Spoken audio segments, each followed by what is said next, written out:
ഏശയ്യായുടെ പുസ്തകം 35 അധ്യായം. ഐശ്വര്യപൂർണമായ ഭാവി.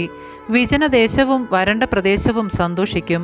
മരുഭൂമി ആനന്ദിക്കുകയും പുഷ്പിക്കുകയും ചെയ്യും. കുങ്കുമച്ചെടി പോലെ സമൃദ്ധമായി പൂവിട്ട് അത് പാടി ഉല്ലസിക്കും. ലെബനോന്റെ മഹത്വവും കാർമെലിൻ്റെയും ഷാരോന്റെയും പ്രതാപവും അതിന് ലഭിക്കും. അവ കർത്താവിൻ്റെ മഹത്വം, നമ്മുടെ ദൈവത്തിൻ്റെ പ്രതാപം പ്രദർശിക്കും. ദുർബല കരങ്ങളെ ശക്തിപ്പെടുത്തുകയും ബലഹീനമായ കാൽമുട്ടുകളെ ഉറപ്പിക്കുകയും ചെയ്യുവിൻ. ഭയപ്പെട്ടിരിക്കുന്നവരോട് പറയുവിൻ, ഭയപ്പെടേണ്ട, ധൈര്യം അവലംബിക്കുവിൻ. ഇതാ നിങ്ങളുടെ ദൈവം പ്രതികാരം ചെയ്യാൻ വരുന്നു. ദൈവത്തിൻ്റെ പ്രതിഫലവുമായി വന്ന് അവിടുന്ന് നിങ്ങളെ രക്ഷിക്കും. അപ്പോൾ അന്ധരുടെ കണ്ണുകൾ തുറക്കപ്പെടും, ബധിരരുടെ ചെവി ഇനി അടഞ്ഞിരിക്കുകയില്ല. അപ്പോൾ മുടന്തർ മാനിനെ പോലെ കുതിച്ചു ചാടും, മൂകന്റെ നാവ് സന്തോഷത്തിൻ്റെ ഗാനമുതിർക്കും.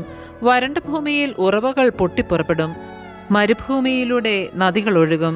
തപിച്ച മണലാരണ്യം ജലാശയമായി മാറും, ദാഹിച്ചിരുന്ന ഭൂമി അരുവികളായി മാറും.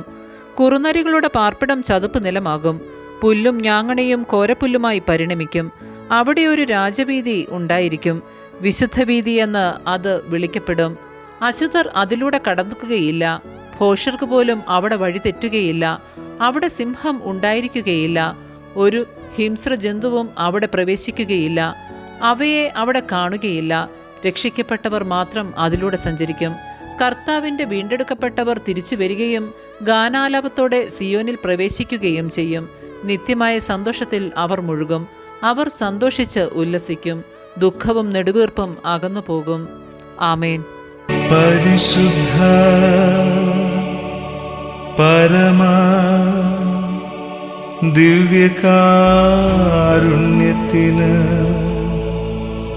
എന്നേരവും ആരാധനയും സ്തുതിയും പുകഴ്ചയും ഉണ്ടായിരിക്കട്ടെ.